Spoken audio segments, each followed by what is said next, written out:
ko lagi yung sinasabi ni Kylie Padilla because Kylie, I think, plays an important role in Black Rider. Bernice. Naalala raw niya ang kanyang dakilang ama, ang ating kaibigan, si Binoy, Robin Padilla, pag nakikita kanya. When you hear these comments, anong reaksyon? Sobrang nakakataba po ng puso, Tito Boy. Sobrang vocal naman ako na sobrang iniidolo ko po si Senator Robin Padilla. Ever since bata ako, lahat halos sa pelikula niya pinapanood ko. Sobrang nilulook up ko po siya pagdating po sa mga action na eksenang ginagawa niya. So, sobrang nakakatuwa. But it can be a pressure.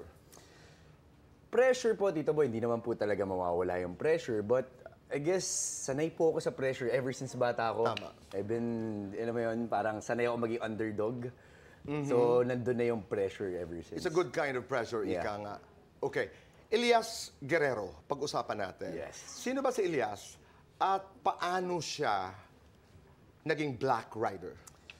Si Elias Guerrero, Tito Boy, ay typical Pilipino na talagang, alam mo yung pilit na binabato ng mga problema sa buhay, pero pilit niya pa rin lumalaban.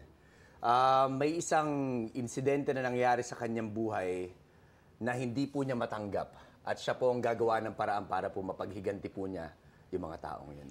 Hindi pa natin pwedeng pag-usapan kung ano ito. Not yet. Kailangan mapanood po natin simula mamayang gabi. Yes. At actually, Tito Boy, mamayang gabi malalaman niyo na po kung bakit siya magiging si Black Rider. Ayun. Ganun po agad. Hindi na bibitinin ka Hindi agad. na, wala Alam nang na namin bakit ba si Elias naging Black Rider. Yes, Tito Boy. We are all excited to see Black Rider starting tonight. Yes. Pero narito po ang isang clip mula napakaswerte natin. Mamaya pa, pero meron na tayong patikim ngayon. Panoorin ho natin ito. Yan.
Paano mo pinaghandaan ito?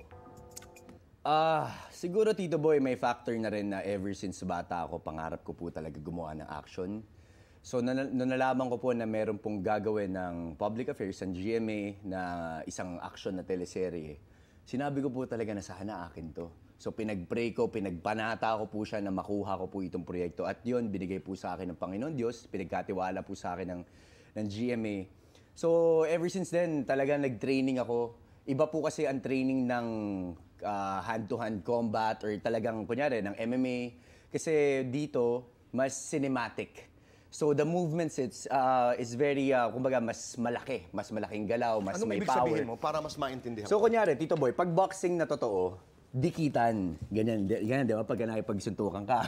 Pero pagka cinematic, Seryoso talaga, di ba? pagka cinematic, yan. Pag sutok walop, yan. Malaki, yan. Kasabay. Kailangan lalakihan mo yung galaw mo. Pa!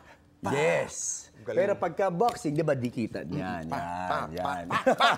Ganon. Okay. That's true. So that's the kind of preparation you did. Opo. And of course, yung motorcycle din, nag-track ako, nag-motocross ako. Yan.